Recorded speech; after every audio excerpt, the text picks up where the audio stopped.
Ayan, hello guys. Sana hindi ako mag-lag.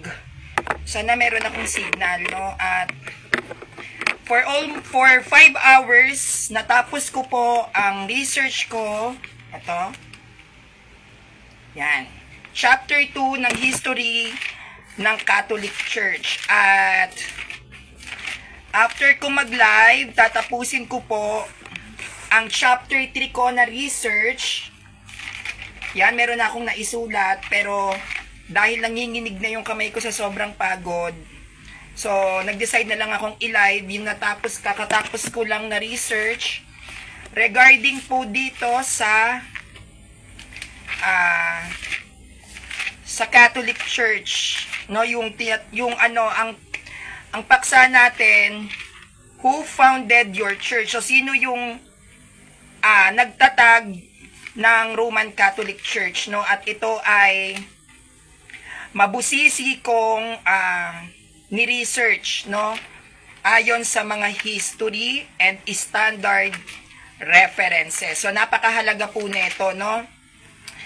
At para habang nagla-live ako, na re-rest yung kamay ko kasi sobrang yan po nanginginig sa sobrang pagod. So today is Sunday. Happy Lord's Day to everyone. Sana lahat po kayo ay nasa maayos na lagay. Ang ating topic, history ng Roman Catholic Church. Sino ang nagtatag ng Catholic Church ayon sa katuruan ng ating simbahan? Kasi mahalaga na alam din natin ang katuruan ng Catholic Church regarding sa kung sino yung founder natin. At ito ay iuugnay natin at i-connect sa bayan ng Jerusalem bilang pagpapatibay na yung Catholic Church ay tatag mismo ni Jesus Christ. Okay. Now, who founded your church? No? Kumuha ko ng references sa dating Protestant, no, kilalang Protestant na ngayon ay Catholic, mula sa Catholic Answers ni Jimmy Akin.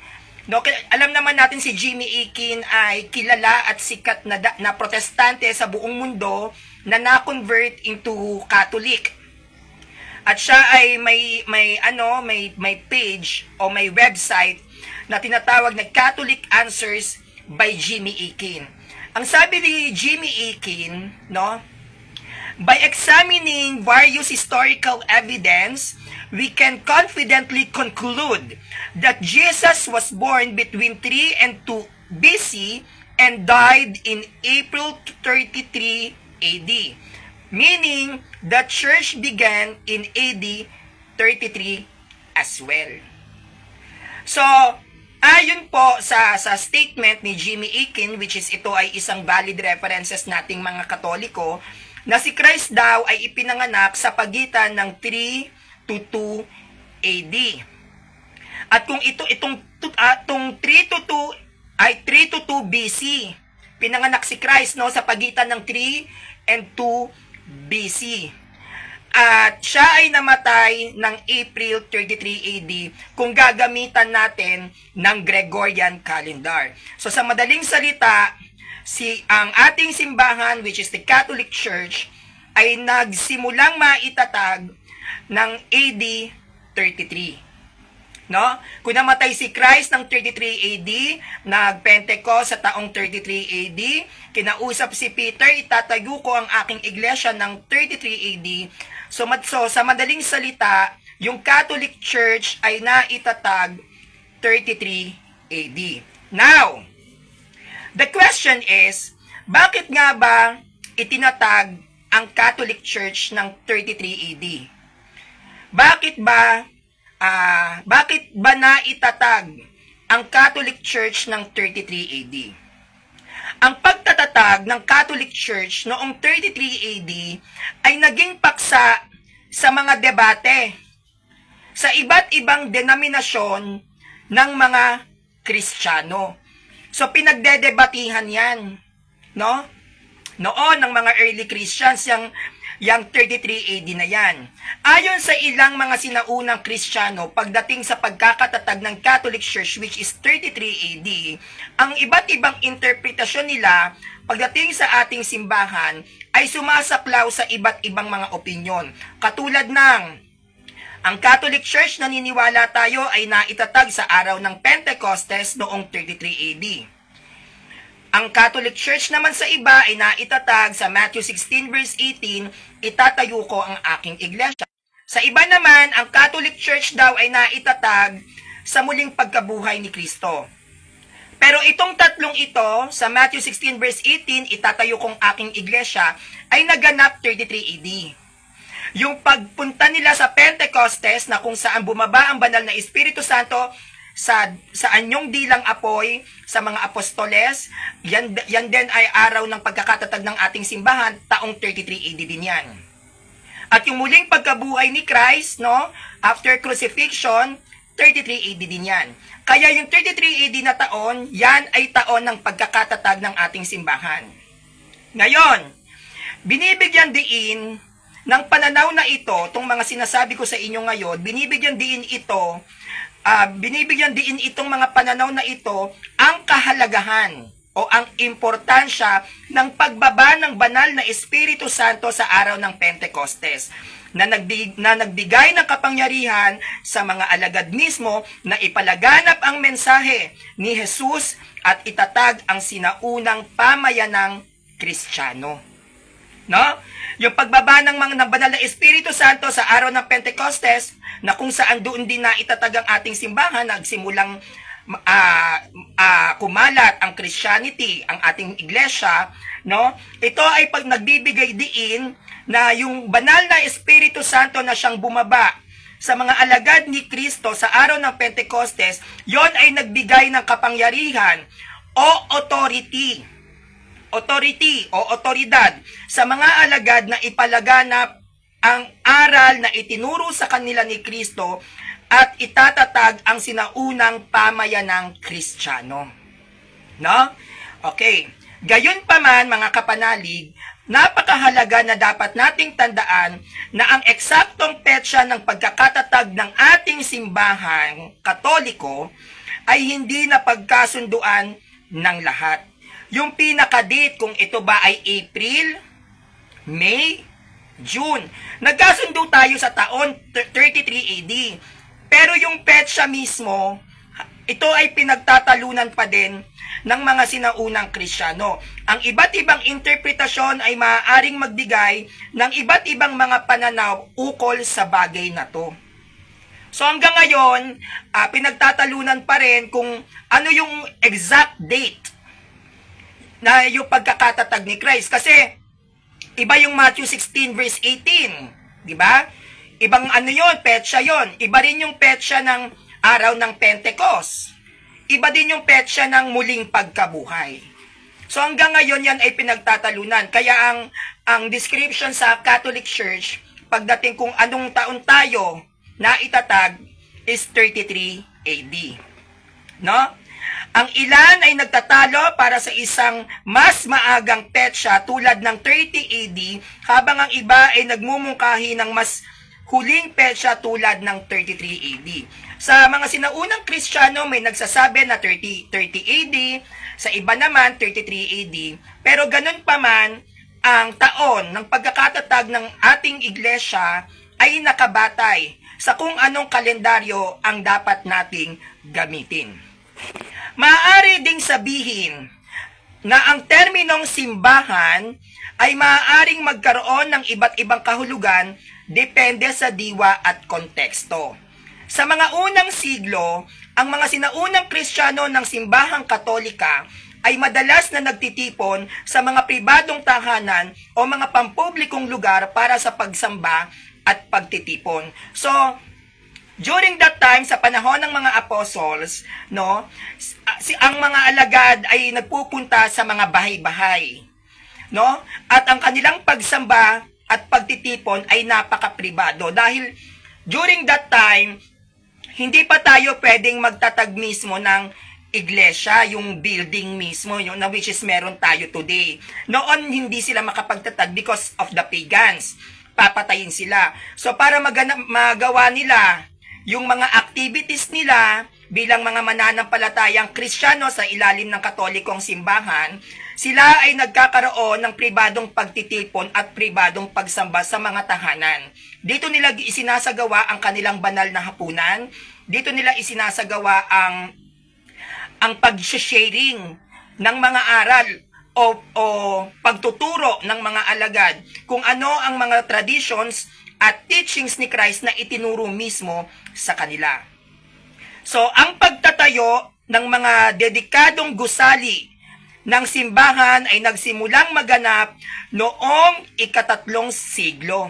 So, tayong mga Katoliko, nagsimula tayo talaga na magkaroon ng talagang valid na mga simbahan na malalaki, di ba, na talagang gusali, 3rd century. Bakit 3rd century? Kasi diyan na tayo niyakap ng paganong emperor na naging Kristiyano na si Constantine. Binigyan niya tayo ng authority na, o sige, kayong mga Katoliko, ang inyong pananampalataya ay malaya nyo nang maihahayag saan mang dako. At dahil nagkaroon tayo ng kalayaan pagdating sa ating mga pananampalataya, ang mga sinaunang Kristiyano ay nagtayo mismo ng mga dedikadong gusali ng simbahan. At yan ay nagsimulang maganap ng 3rd century. Sa kabuuan, ang tiyak na petsa ng pagkakatatag ng ating simbahan, which is the Catholic Church, noong 33 AD ay isang usapin at isang interpretasyon at maaaring mag-iba sa iba't ibang tradisyon ng mga Kristiyano. So, yung petsa ng ating simbahan kung kailan ito na itatag, yan ay maaaring mag-iba batay o ayon sa tradisyon ng ibang mga simbahan. Kasi may iba't iba tayong traditions. Iba ang traditions ng Western, iba rin ang traditions ng Eastern Rite, no? So magkakaiba. Okay. Ang kahalagahan ng araw ng Pentecostes at ang pagbibigay kapangyarihan ng banal na espiritu ay kadalasang binibigyan diin kaugnay ng pagkakatatag ng sinaunang pamayanang Kristiyano. So yung araw ng Pentecostes, na kung saan bumaba ang banal na Espiritu Santo sa mga alagad para bigyan sila ng kapangyarihan o authority na ipangalat o ikalat ang mensahe o aral ni Christ, yan ay binibigyan diin ng lahat ng mga Kristiyano sa ilalim ng simbahang Katolika. Yan ang lagi nilang ine-emphasize na sa paglukob ng banal na espiritu sa araw ng Pentecostes sa mga alagad, sa mga disipulo, yan ay pagbibigay ng authority sa kanila na sige na, mangaral na kayo, magturo na kayo. Ngayon, anong Christianity ang kinikilala sa bayan ng Jerusalem? Anong Christianity ang kinikilala sa bayan ng Jerusalem? Dito tayo sa World History Encyclopedia. Jerusalem is a major holy city for the 3 Western traditions of Judaism, Christianity, which is the Catholic Church, and Islam. It sits on spurs of bedrock between the Mediterranean Sea and the Dead Sea.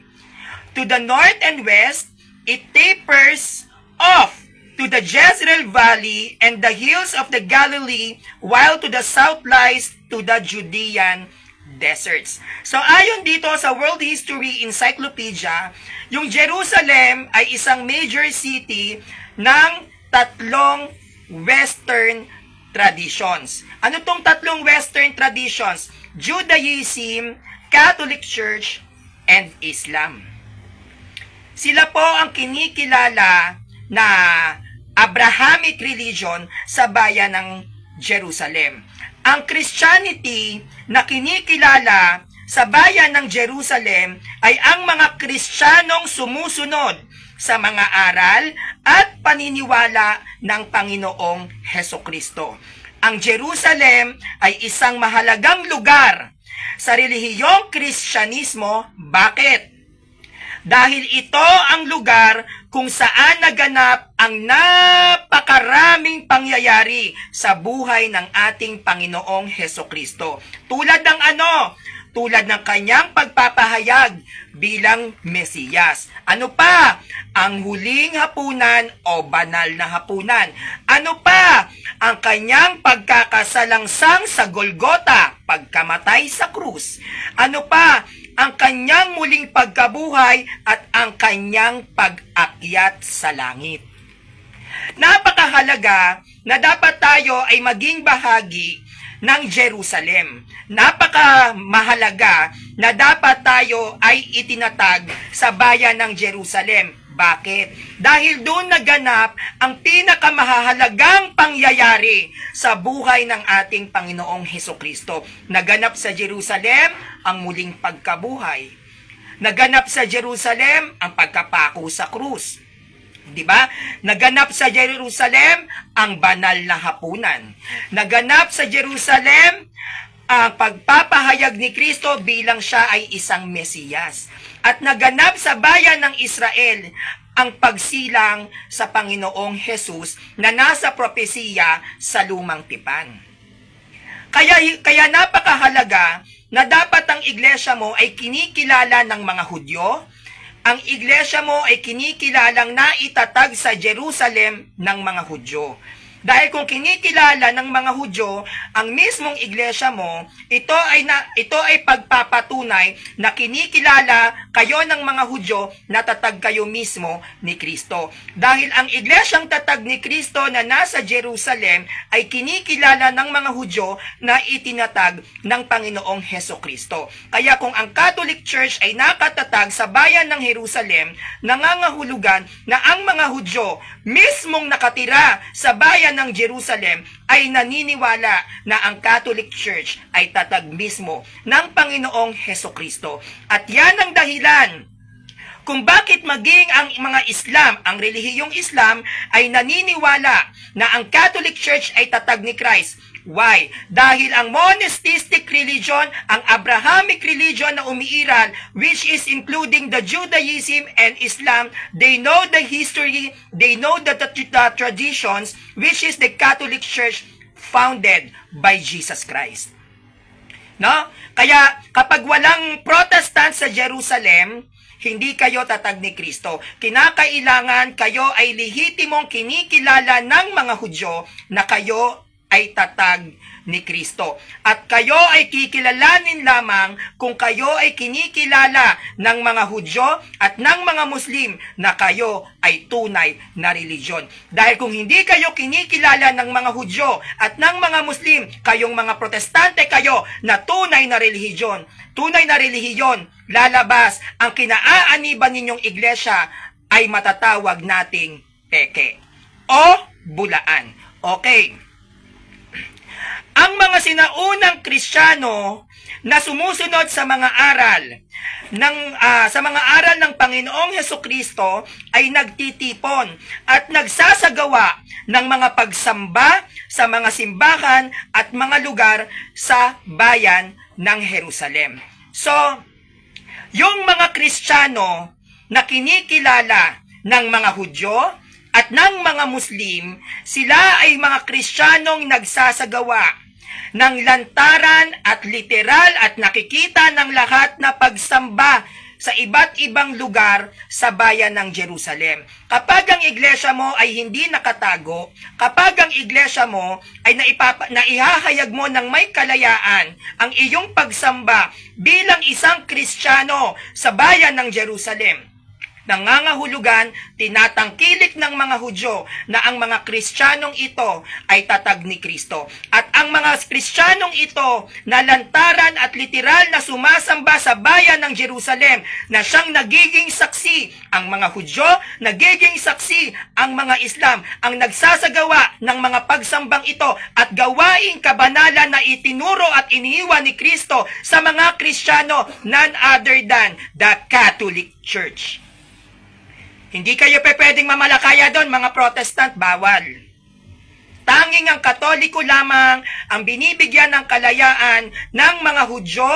Tanging ang Katoliko lamang ang binibigyan ng kalayaan ng mga Muslim, na kaming mga Kristiyanong Katoliko sa ilalim ng Roman Catholic Church, kami ay may kalayaang ihayag at ipakita ng lantaran at ng may tapang ang aming pagsamba. No? Ang aming pagsamba. Teka lang po, nawawala ng signal. Yan, para hindi po mawala ng signal. Okay. Dito po tayo. Saan ba tayo? Ang mga simbahang kinikilala, ang mga simbahang ito, na which is yung Catholic Church, ay kinikilala sa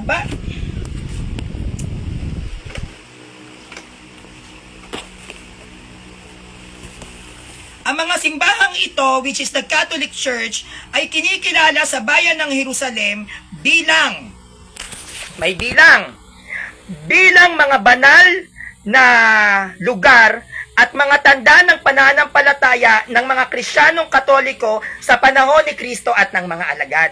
So yung mga lugar ng simbahang Katolika doon sa bayan ng Jerusalem ay kinikilala po yan ng mga Hudyo at ng mga Muslim na nandoon na yan ay mga banal na lugar. Dahil ang Judaism, ang mga Muslim, ang Islam at tayong Catholic Church ay kinikilala rin nating mga sagradong lugar, yung mga lugar ng Judaism na nandoon, yung mga lugar ng mga Muslim na nandoon, ganun din sa mga lugar natin sa Jerusalem. So, ang monistic religion na ito, yan ay kinikilala sa bayan ng Jerusalem na may mga sagradong lugar. Wala pong sagradong lugar ang mga Protestante sa bayan ng Jerusalem.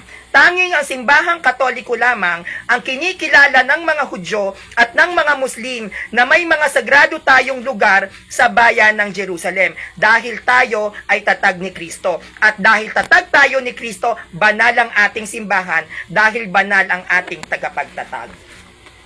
Now, sa kasalukuyan, ang bayan ng Jerusalem ay patuloy na pinag-aawayan ng iba't ibang mga relihiyon at grupo dahil sa kanyang malaking kahalagahan sa mga paniniwala at kasaysayan nating mga Kristiyano, ng mga Hudyo, ganun din ang mga Muslim. Kaya hanggang ngayon pinag-aawayan ng Jerusalem kasi nandiyan ang ating mga historical sites. Nandiyan kinokonek ng mga Muslim na sila rin ay nasa bayan ng Jerusalem. Kinokonek ng Judaism na sila yung nasa bayan ng Jerusalem. Even us. Kinokonek natin na tayo rin ang nasa bayan ng Jerusalem. Kaya yan ay pinagtatalunan. Magpasa hanggang ngayon. Yan. Ngayon, meron bang protestante sa bayan ng Jerusalem? Meron po bang protestante, once again, sa bayan ng Jerusalem? Sa bayan ng Jerusalem, may mga simbahang protestante. No? May mga simbahang protestante doon. At isang halimbawa na dito na makikita natin na simbahang protestante doon ay ang Lutheran Church of the Redeemer o ang tinatawag nating Iglesia du Redemptor de Jerusalem. No, may Protestant church doon. Lutheran Church of the Redeemer. So may Protestant churches doon. Yung isa na doon, yung Lutheran Church of the Redeemer o ang Iglesia du Redemptor de Jerusalem. Ito ay isang simbahang Lutheran. No, yung Lutheran Church of the Redeemer, ito ay isang simbahang Lutheran na itinatag noong 1841 at naglingkod sa mga miyembro ng komunidad na protestante dun po sa lungsod ng Jerusalem. May mga iba pa pong protestante na umiiral sa bayan ng Jerusalem na nangungupahan o naka-apartment lang. No? May mga protestante doon, ang mga naka-apartment, nangungupahan, nakatago. May mga iba't ibang protestante na nandoon. Yan. May mga protestante po na nangungupahan sa bayan ng Jerusalem. At ang ginagawa ng mga protestanteng ito na nangungupahan na ito, ang kanilang mga serbisyo o kanilang mga gawain sa kanilang mga simbahang sekta na protestante dito sa bayan ng Jerusalem ay karaniwang ginaganap sa wikang Aleman, Arabo, Ingles at iba pang mga wika. No? Ang mga wika nila na ginagamit doon is either Arabic o wikang Aleman, pag sabing Aleman, German, or English. Yun ang mga wika na kanilang ginagamit. So sa bayan ng Jerusalem, no, hindi kinikilala ang mga protestante bilang isang opisyal na relihiyon. Ang protestante ay isang malaking grupo ng mga Kristiyano na tumiwalag sa simbahang Katolika noong ika-16 na siglo bilang isang bahagi ng reformasyon sa pangunguna ni Martin Luther. Yan. Sa pangunguna ni Martin Luther, nagkaroon ng Reformation. Ngayon, ang protestante ay nahati sa iba't ibang denominasyon tulad ng Lutheranismo, Calvinismo, Anglikano, at iba pa. No? Yan mga protestante. Yan, so ang protestante daw po ay nahahati sa iba't ibang mga denominasyon tulad ng Lutheranismo, Calvinismo, Anglikano at iba't iba pang mga denominasyon. No? Bagamat ang protestante sa bayan ng Jerusalem, hindi sila kinikilala bilang yan. Bagamat pasensya na po kayo, mahina yung signal bagamat ang protestante sa bayan ng Jerusalem, hindi sila kinikilala bilang isang opisyal na... Yan, ang mga protestante po sa bayan ng Jerusalem ay hindi kinikilala bilang isang lehitimo o opisyal na relihiyon. Now, bakit nga ba walang Security and Exchange Commission sa Jerusalem? Bakit walang SEC registration doon? Ano nga ba ang dahilan? Bakit hindi pwede ang Security and Exchange Commission sa bayan ng Jerusalem?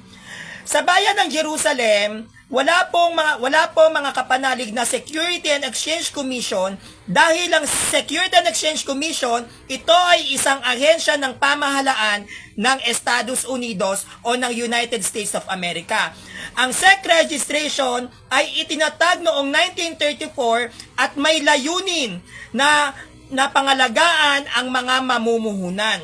Mapanatiling patas, maayos, at epektibo ang mga merkado ng kapital at magpatuloy sa pagpapalago ng kapital. So ang Security and Exchange Commission, ang layunin ng United States diyan ay palaguin ang mga namumuhunan sa ilalim ng isang inkorporasyon.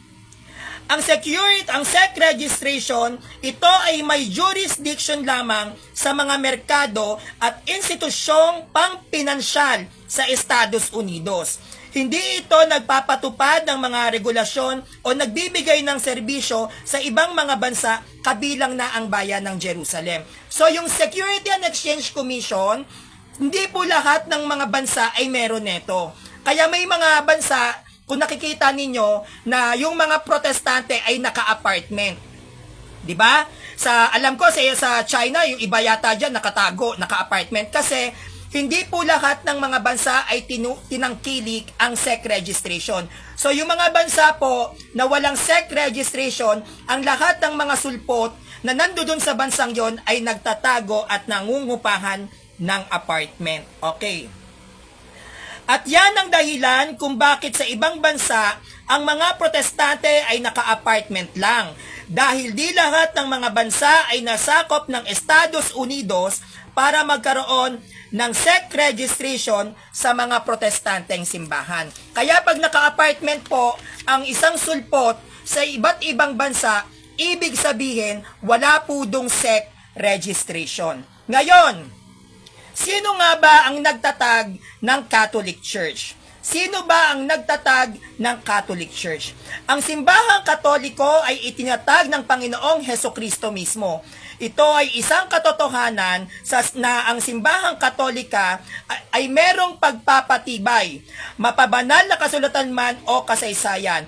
At isa sa pagpapatibay nating mga Katoliko na tayo ay tatag ni Kristo ay ang Mateo 16 verse 18, at sinasabi ko sa iyo, ikaw Pedro, sa ibabaw ng batong ito, itatayo ko ang aking iglesia. At ang pintuan ng Hades ay hindi makakapanaig laban dito. At itong Mateo 16 verse 18 ay naganap sa bayan ng Caesarea Philippi, na which is kinikilala ng bayang ito na ang Catholic Church, sila ay tatag ni Kristo at tunay na mga Kristiyano, na kung saan ang ating iglesia, which is the Catholic Church, ay itinayo kay San Pedro na siyang naging bato at nagbunga ng papacy o Papa o Father of Faith, na nagbunga din ng apostolic succession na hanggang ngayon ay nagpapatuloy na naging dahilan kung bakit tayo may mga standard references at kinikilala ng world history.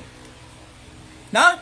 May mga iba't ibang mga grupo at mga tao na nagkaroon ng malaking papel sa kasaysayan ng ating simbahang Katolika. Halimbawa, si Ignatius of Loyola, na nagtatag ng Society of Jesus o ng mga Jesuita, isang relihiyosong orden sa simbahang Katolika na itinatag noong 1540 sa ilalim ng basbas ng ating Santo Papa si Pope Paul III. At kahit na may mga samahan at mga tao na nakapagbigay ng malaking impluwensya at ambag sa ating pinakamamahal na simbahan, which is the Catholic Church, ang simbahang Katolika ay kinikilala at matibay na tinatanggap sa pandaigdigang kasaysayan, maging sa banal na kasulatan na mismong simbahang Katolika, the Catholic Church, ang bumuo na ang Iglesia Katolika Apostolika Romana ay tinatag mismo ng ating Panginoong Hesukristo. At ito lamang ang natatanging tunay at totoong Kristiyano na itinatag ng ating Panginoong Hesukristo sa bayan ng Jerusalem, sa syudad ng Caesarea Philippi, na makikita at matatagpuan sa bansang Israel, na naganap ang Mateo 16 verse 18. Pedro, sa ibabaw ng batong ito, itatayo ko ang aking iglesia. No? Kaya tayo ay talagang kinikilala ng mga sinaunang, tayo ang kinikilala ng buong mundo na may sinaunang Kristiyano. Okay. May mga referensya ba na magpapatibay na ang Catholic Church ay itinatag ni Christ? Meron. May mga standard references tayo na magpapatibay at magpapatotoo na mismong sila mismo ay kiniklaim that the Catholic Church was founded by Jesus Christ. Dito tayo sa Seventh-day Adventist. Adventist.org, standard references. This statement was recorded on April 15, 1997 by the General Conference of Seventh-day Adventist Administrative Committee or ADCOM and released by the Office of the President Robert S. Falkenberg. No, Adventist.org to ha, standard references. Anong sinasabi dito? Seventh-day Adventists regard all men and women as equal in the sight of God. We reject bigotry against any person regardless of race, nationality, or religious creed. Further, we gladly acknowledge that sincere Christians may be found in other denominations, including Roman Catholicism. We recognize some positive changes in recent Catholicism and stress the conviction that many Roman Catholics are brothers and sisters in Christ. So naniniwala ang Seventh-day Adventist na ang Roman Catholic Church ay tunay na kapatid sa pananampalataya kay Kristo. At nire-recognize ng Seventh-day Adventist na tayo ay sincere Christian. No? Mga sincere tayong Christian. So kiniklaim nila na tayo ay tunay na iglesia. Dito tayo sa Compton's Encyclopedia and Fact Index, Volume 20, page 2024. Roman Catholic Church, for the first 2,000 years after the death of Jesus Christ, all Christians were members of one religion. So ayon sa Compton's Encyclopedia and Fact Index, Volume 20, page 2024, ang lahat ng umiiral na sinaunang Kristiyano o lahat ng mga Kristiyano sa panahon ng hindi pa buo ang Biblia, lahat daw sila ay under ng Catholic Church. Okay, dito tayo sa pasugo ng Iglesia ni Cristo. Pasugo, Abril 1966, page 46. Ang Iglesia Katolika na sa pasimula ay siyang Iglesia ni Cristo. Maging ang sekta ng Iglesia ni Cristo na tatag ni Felix Manalo sa Pilipinas, sila po ay naniniwala na ang tunay na Iglesia ni Cristo ay ang Iglesia Katolika. Dahil ito mismo ay mababasa natin sa Pasugo, Abril 1966, page 46, ang sabi ng pasugo nila, ang Iglesia Katolika na sa pasimula ay siyang Iglesia ni Cristo. Kaya ang tunay na Iglesia ni Cristo dito sa Pilipinas, walang iba kundi ang Iglesia Katolika. Dito tayo sa mismong founder ng MCGI, kay kapatid at sumalangit nawa, Eli Soriano. Founder to ng MCGI at ito mismo ay nagmula sa kanyang bibig. Ang sabi niya, if that is true, the true church has that power and has all that keeps. Now we are affiliates of the church. We are believers of the church. We are imitators of the church. So we do not claim that we are the true church. The original church is the true church, and that is the only and the one and only true church. The original church that was established. The original church that was established by Lord Jesus Christ, preached by the apostles and the Jews and the preaching have reached in the Philippines of our country. Sabi pa ni Eli Soriano, by the Bible. So we believe in the true church. We are not the true church. We may be made by God a part of the true church, but we are not the true church. The true church is the church of God in the scripture. So sinasabi ni Eli Soriano dito, isang founder siya ng MCGI, na ang true church daw ay nagmula sa panahon mismo ni Kristo, na kung saan si Kristo ay nangaral at nagturo sa mga apostol at sa mga Hudyo. So doon sa panahon ni Kristo, yung mga tinuruan ni Christ doon at naniwala sa mga turo ni Christ, yan ay matatawag natin panahon ng mga sinaunang Kristiyano. So meron ba tayong sinaunang Kristiyano? Gagamit na naman tayo ng mga standard references na pagpapatibay na tayo mismo ay nag-e-exist sa panahon ng mga sinaunang Kristiyano, at yan ang dahilan kung bakit ganyan ang statement ni Eli Soriano na sila ay bahagi lamang ng true church at hindi sila true church, dahil ang tunay na true church ay ang Catholic Church. Naging bahagi sila ng Catholic Church bilang tinatawag na Protestante. Dito tayo sa Grolier Encyclopedia, Volume 5, page 106.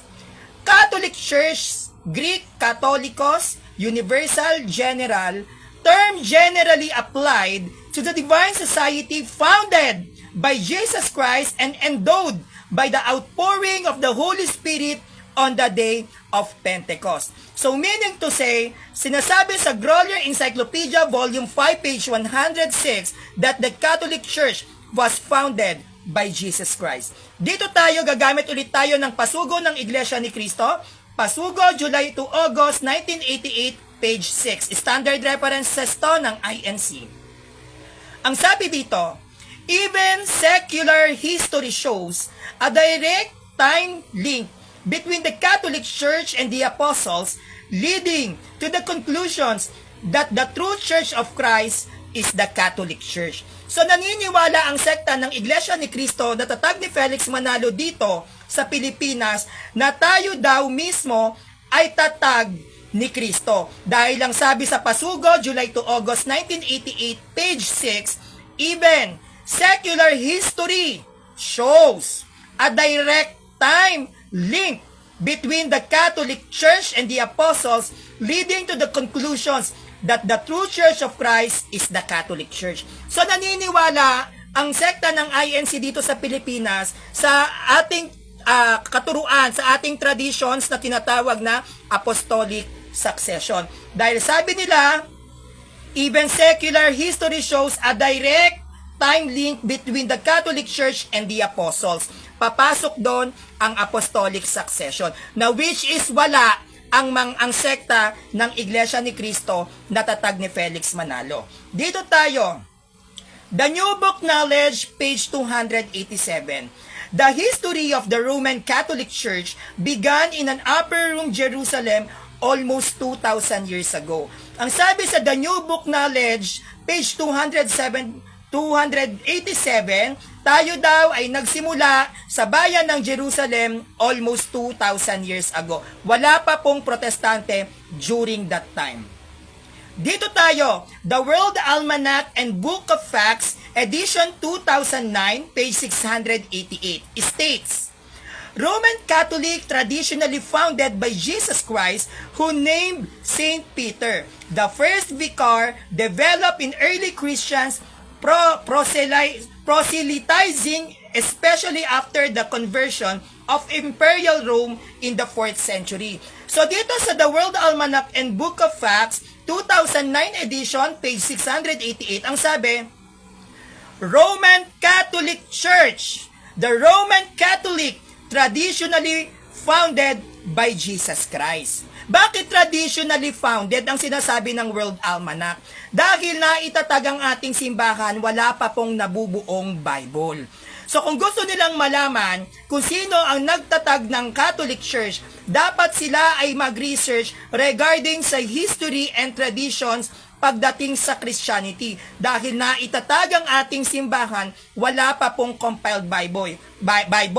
That's why the World Almanac and Book of Facts 2009 edition, page 688 states, Roman Catholic traditionally founded by Jesus Christ, who named Saint Peter, the first vicar, developed in early Christians, proselytizing especially after the conversion of Imperial Rome in the 4th century. Malinaw po Okay, dito tayo. The Old World and America, page 106. The Old World and America, page 106. More than 1,900 years ago, before leaving this world to go to the Father, our Lord founded. Okay, I repeat. More than 1,900 years ago, before leaving this world to go to the Father, our Lord founded the Catholic Church and gave to that church the command to teach all nations. Ang sabi rito sa The Old World and America, page 106, more than 1,900 years ago. So Christ era to. Before leaving this world to go to the Father, our Lord founded the Catholic Church and gave to that church the command. Ano yung command? To teach all nations. Sino po bang religion ang kilalang-kilala sa buong daigdig? Anong religion ang may pinakamalaking kaanib sa buong mundo? Only the Catholic Church. Tayo lamang, mga Kristiyanong Katoliko, ang may pinakamaraming naturuang bansa na na-convert into Christians na noon ay dating mga pagano. Kaya ang naging statement ng The Old World and America, page 106 is, diba, sabi niya, our Lord founded the Catholic Church and gave to the church the command to teach all nations. Ang pananampalataya ng mga Kristiyanong Katoliko ay balitang-balita sa buong daigdig. Roma 1:8.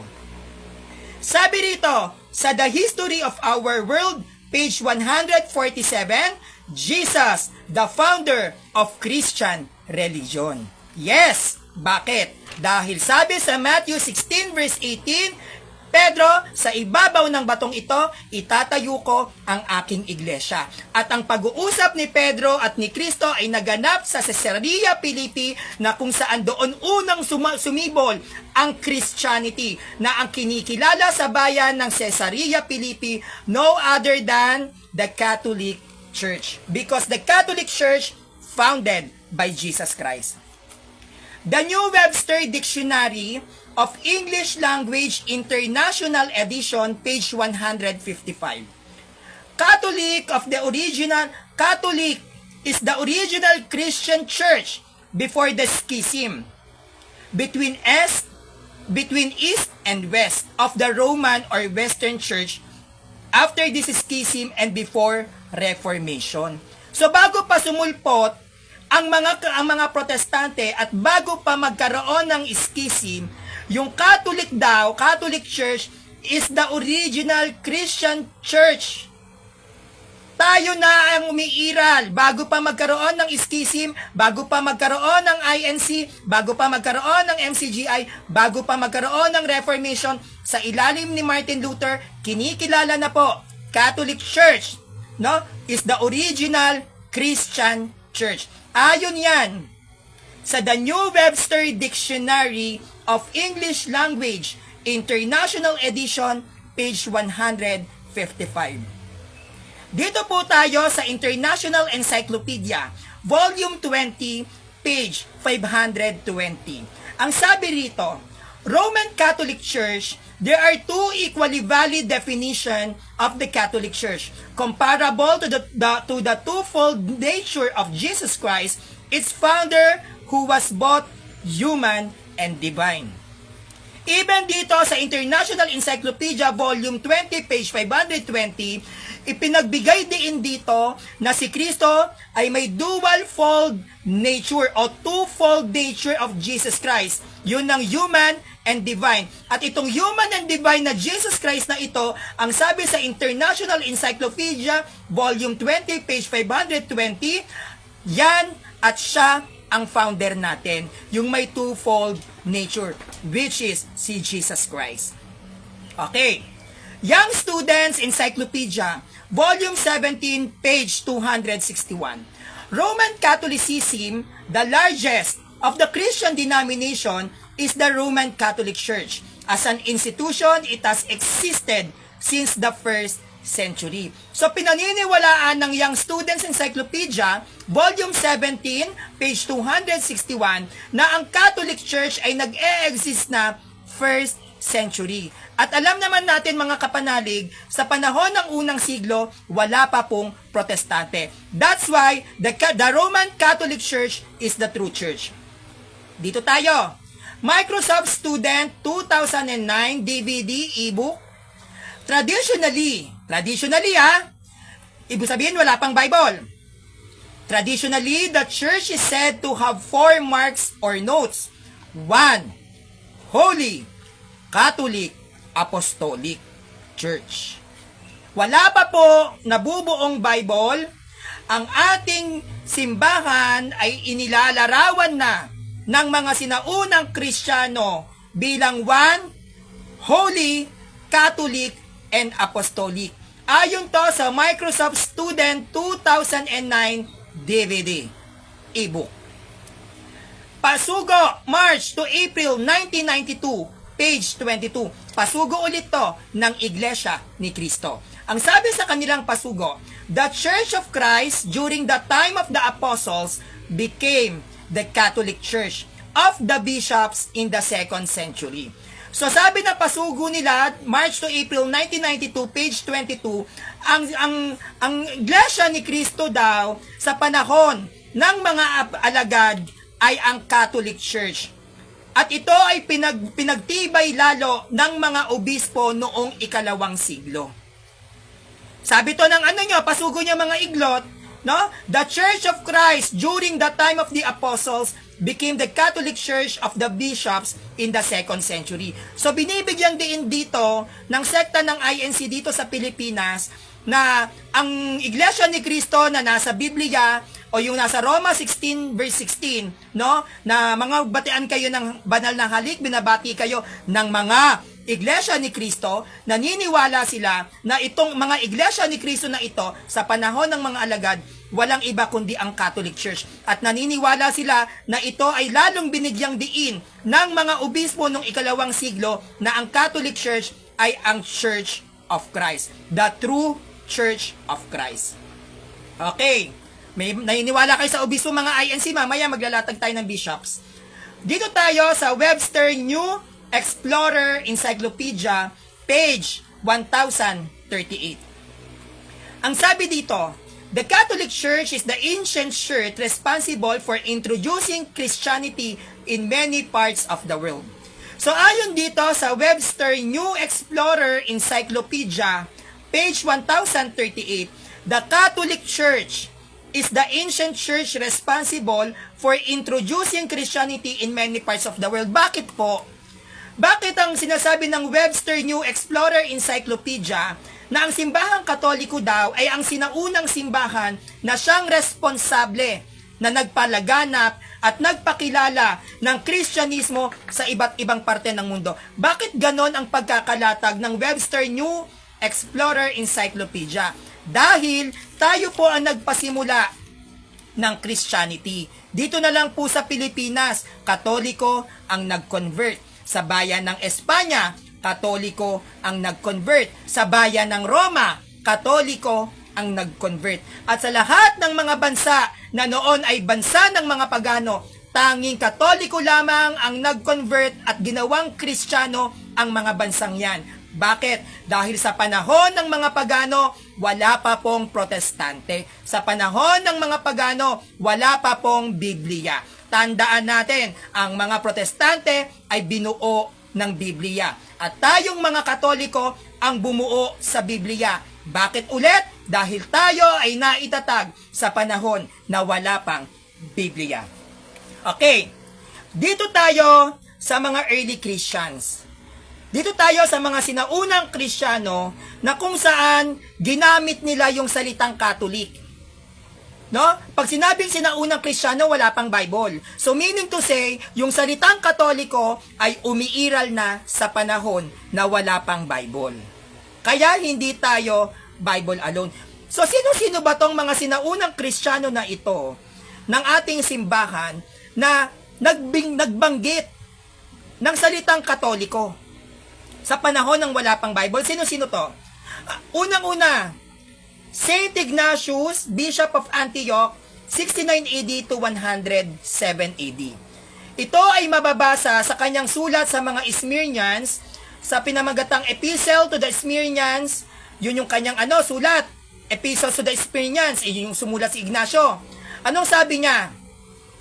Wherever Jesus Christ is, there is the Catholic Church. Can you see? First century, pinag-uusapan na ng mga sinaunang Kristiyano ang Catholic Church. May Bible na ba ng first century? Wala pa. Si San Ignacio ay obispo ng Antioch, ay naordinahan ng mga apostol. At siya ay direktang disipulo ni Apostle John. I don't know kung Apostle John ba o Apostle Paul. Basta direktang siya, disciple. Naging estudyante siya, alam ko ni Juan, ni John. And it was in Antioch where the disciples were first called Christians. Yung sumulat si Ignacio na sabi niya sa sulat niya sa mga Smyrnians, wherever Jesus Christ is, there is the Catholic Church. Siya po ay nasa bayan ng Antioch. No? Ang Catholic Church ay nagsimulang mabigyan tayo ng pangalan sa mismong bayan ng Antioch. Ang salitang Kristiyano ibinigay sa atin ni San Evodius, ikalawang obispo ng Antioch. At alam natin na ang Antioch ay nasa Biblia. At ang Church of Antioch ay Catholic Church na ngayon ay nakubkob na ng mga Muslim. Gawa 11 verse 26. At nang siya ay matagpuan niya, dinala niya siya sa Antioquia. Nangyari na sa buong 1 taon, sila'y nakipagtipan sa buong iglesia. Sila ay nagturo sa maraming tao. Ang mga alagad ay unang tinawag ng mga Kristiyano sa Antioquia. So, yung unang-una na binansagan na Kristiyano, tayo pong mga Katoliko. At ang salitang Kristiyano ay umiral sa panahon na wala pang Biblia. Ang Kristiyanong salita, ang Kristiyanong bansag ay nagsimula unang siglo sa pamamagitan ng panlalait at pang-aabuso ni Haring Agripa, isang hari ng mga pagano na siyang niyakap ng obispo ng Antioch na si Evodius, at ito ay tinawag na Kristiyano. Kaya sa Gawa 11 verse 26, sinasabi yan, sa bayan ng Antioch, unang tinawag ang mga Kristiyano. At ang Kristiyano, yan ay mula sa bibig ng obispo, ikalawang obispo ng Antioch sa ilalim ng Catholic Church, si San Bishop Evodius. Dito tayo sa Bishop of Smyrna. Ito yung sinulatan ni ito yung sinulatan ni San Ignacio, si Saint Polycarp. 69 AD to 155 AD states, disciples of Apostle John called the early church as a Catholic church. Yung mga naging disciples ni Apostle John, no, tinawag niya ang mga early Christian na mga Katolikong simbahan. Can you imagine? Even Apostle John, alam niya na may Catholic church na. Even Peter, alam niya na may Catholic church na, kaya nga sabi ni John, di ba, ang aking mga disipulo, tatawagin ko kayong Catholic Church. Kahit si Pedro, kahit si Pablo, alam nila yan. Dahil yung pagbibigay ni San Ignacio ng natatanging pangalan sa ating simbahan, yan ay nagbigay muna ng permiso kay San Pedro at kay San Pablo. Dahil buhay pa si San Pedro, buhay pa si San Pablo, buhay pa si Apostol John, nung nagbigay ng pangalan si Ignacio ng simbahang walang pangalan, 107 AD ay magkakaroon ng pangalan. Yun yung tinawag na Catholic, Catholes, Cataholos, Universal para sa lahat ng mga bansa. Nagbigay yan ng abiso. Kaya mismong si Apostle John, alam niya yan.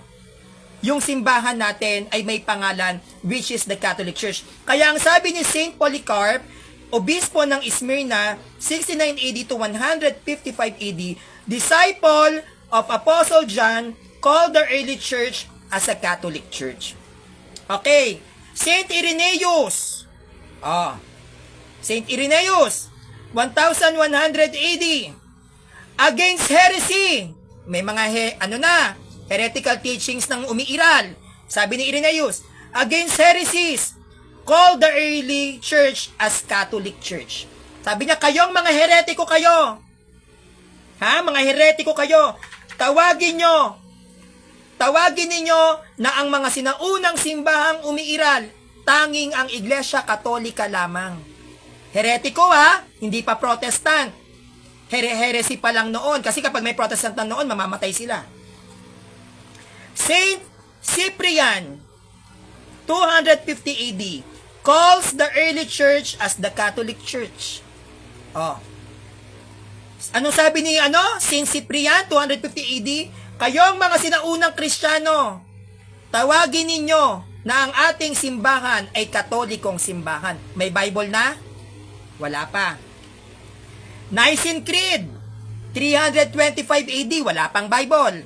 Anong sabi? It's a matter of faith to believe in the one, holy, Catholic, Apostolic Church. Yan na ang tawag sa aming simbahan. Wala pang Bible. Kaya hindi nyo pwedeng hanapan ng letra por letra sa Biblia ang iba naming katuruan, dahil meron kaming mga katuruan na mula sa mga sinaunang Kristiyano na wala pa yung Biblia. Kasi yung nilagay dun sa New Testament, mga aral ni Christ. Pero hindi lahat ng aral ni Christ ay nakasulat din sa Biblia. Dahil nababasa din natin sa New Testament, kung ilalagay natin lahat ng mga turo ni Kristo, hindi kakayanin ng aklat sa sobrang dami niyang ginawa. Kaya yung mga iba niyang ginawa na hindi natin makita sa Bible, hahanapin natin yan sa history. Ganon din yung mga sinaunang Kristiyano. Yung kanilang mga naging turo, yung kanilang mga naging aral na ibinigay sa ating mga Kristiyano, Hindi yan lahat na ilagay sa Biblia. At yung mga bagay na yan na hindi natin makita sa Bible, hahanapin natin yan sa history and traditions ng mga early Christians. Last but not the least, Saint Augustine, 395 AD, calls the early church as Catholic Church. Maging si San Agustin, 395 AD, wala pang Bible. Diba? Ano sabi niya? Ang simbahang ito ay ang Iglesia Katolika. Wala pa pong Protestant, wala pa ngang Muslim. Wala pa nga pong Muslim. Ang umiiral pa lang nito sa Jerusalem, Catholic Church, Pagans at saka Judaism. Wala pang Muslim. Pero umiiral na ang Catholic Church. Umiiral na yung pangalan ng ating simbahan. Kasi ang pangalan ng ating simbahan ay naibigay ni San Ignacio sa panahon na hindi pa compiled ang Bible. No? Okay. Kaya, ayon mismo mga kapanalig, sa mga inilatag ko sa inyong kasaysayan at mga standard references, ang lahat ng mga sinaunang Kristiyano 1,000 years ago, lahat sila ay mga kaanib, bahagi, miyembro ng simbahang Katolika. At yan ay pinagtibay natin mismo ayon sa kasaysayan at mga referensya. Ang katuruan ng ating simbahan, kung bakit hindi tayo Bible alone, yung mga pangyayari, yung mga kaganapan na napasimulan sa panahon ng hindi pa buo ang Bible, yun ay tinatawag na tradisyon. Pag sinabing tradisyon, nauna ang kaugalian kesa sa aklat. Kaya yung mga katuruan, kinaugalian at kultura na nangyari sa panahon ng wala pang Bible, yun ay tinatawag na tradisyon. Kaya meron tayong tradisyon. Pag sinabing tradisyon, ito ay mula sa mga katutubong Kristiyano. Parang sa Pilipinas, meron tayong tinatawag na pamahiin, di ba? Pag sinabing pamahiin, ito ay likas na kaugalian ng mga Pilipino dito sa Pilipinas. At itong pamahiin na to na sinasabi nating kinaugalian ay mula sa mga katutubong Pilipino mula sa panahon ng mga pagano. Dahil ang ating mga katutubo ay hindi po mga Kristiyano, kundi mga pagano. At dahil mga pagano ang ating mga katutubo during that time, dahil hindi naman talaga tayo Catholic country before, yung mga katutubong pagano na yon, yun ay inadapt nating mga Pilipino dahil Pilipino sila. At yun ay hindi natin mababasa din sa Biblia. Pero may mga iniwan ng ating mga katutubong Pilipino na ancestors na mga kinaugalian at yun ang tinatawag na pamahiin. Ganon din sa ating simbahan. Sa panahon na nagtuturo ang mga apostles and even their disciples, meron na pong umiiral na kinaugalian. Meron na pong umiiral na pagtuturo na magiging bahagi ng kultura ayon sa bansa na kanilang sasakupin. At dahil hindi pa buo yung Bible at wala pang Bible during that time, yung kaugalian na yon ay nakasanayan nila. At yon ay naipasa-pasa sa panahon na wala pang Bible. At dahil wala pang Bible at yon ay kanilang ginagawa at nakasanayan, yon ang tinatawag na tradisyon.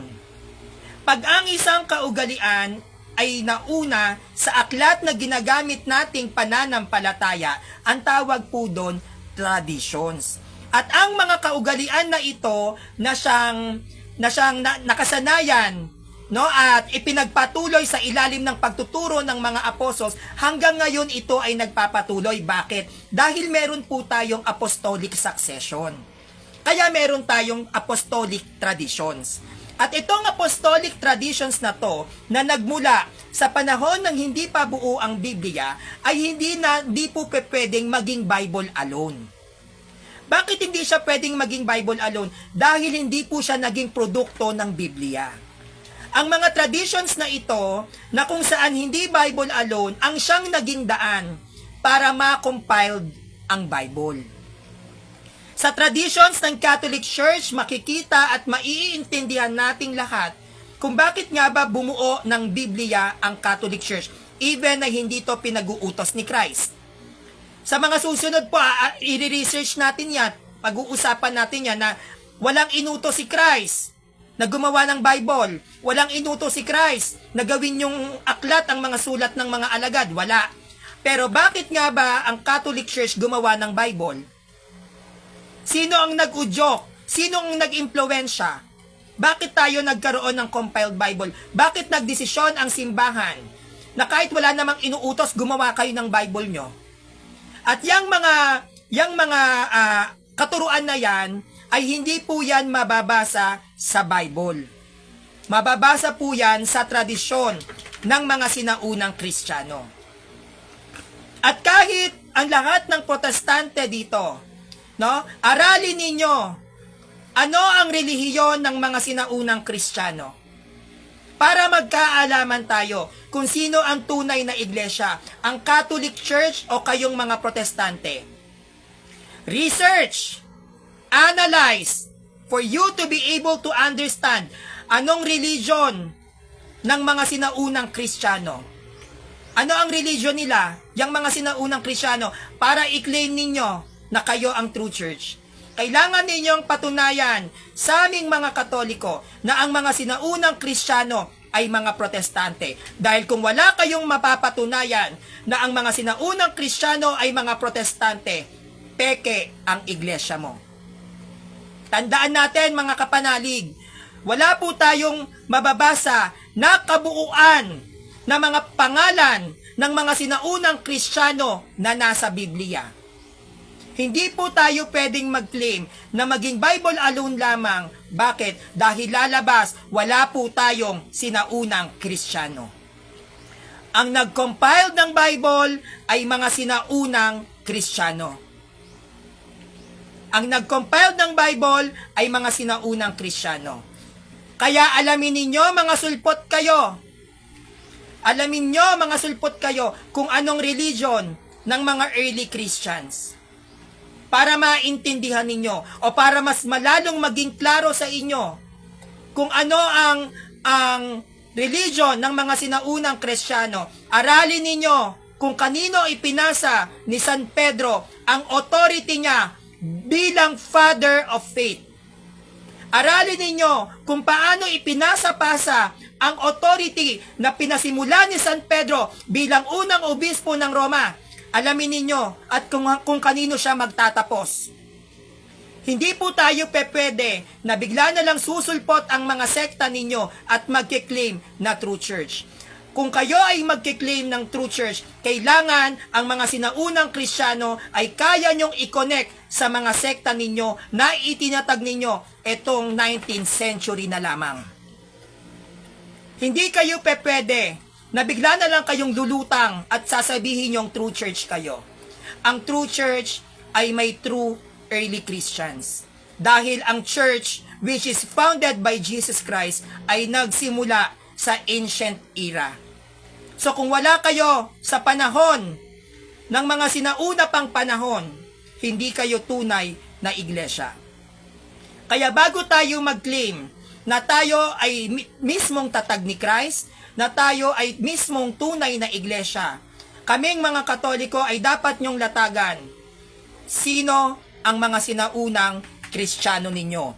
Dahil ang iglesyang tatag ni Kristo ay mula sa sinaunang panahon. At dahil nagtatag si Christ mula sa sinaunang panahon, dapat ito ay may sinaunang Kristiyano. At pag may sinaunang Kristiyano, ito ay panahon na wala pang Biblia. Kaya yan ang dahilan kung bakit ang Catholic Church kinompiled ng Bible. Dahil ang Catholic Church ay nagsimula sa panahon na wala pa kaming pangalan, hanggang sa binigyan kami ni San Ignacio ng natatanging pangalan, hanggang sa binuo namin ng Biblia, hanggang sa ginamit ni Martin Luther, nagtatag ng Reformation, nanganak, dumami ang Protestante, hanggang sa nakarating sa Pilipinas, nagtatag ang mga Pilipino na nagkiklaim na kami ang tunay na iglesia. Pero tatandaan po natin, ang tunay na iglesia, dapat kinikilala kayo ng mga Hudyo, kayo ay nakatatag sa bayan ng Jerusalem. at kayo ay kinikilala ng Muslim at ng Judaism o ng mga Hudyo na kayo ay lehitimong relihiyon. Dahil kung pupunta kayo sa bayan ng Jerusalem, hindi po kinikilalang relihiyon ang mga protestante doon.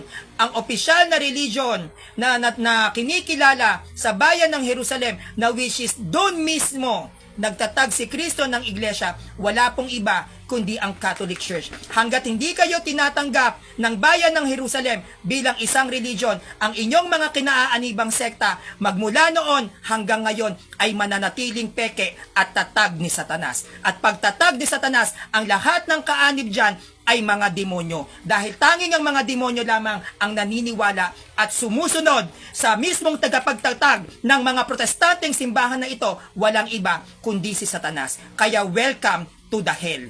Maligayang pagbabalik, mga demonyo kayo. So ako po si Sanrio. Maraming salamat po sa inyong panonood at nagiiwan po sa inyo ng kataga, no, na solo Diyos basta. Hindi tayo Christ alone, hindi tayo Bible alone. The Catholic Church is God alone. Iisang Diyos. Yun lang po. Maraming salamat and had a wonderful day. God bless you po.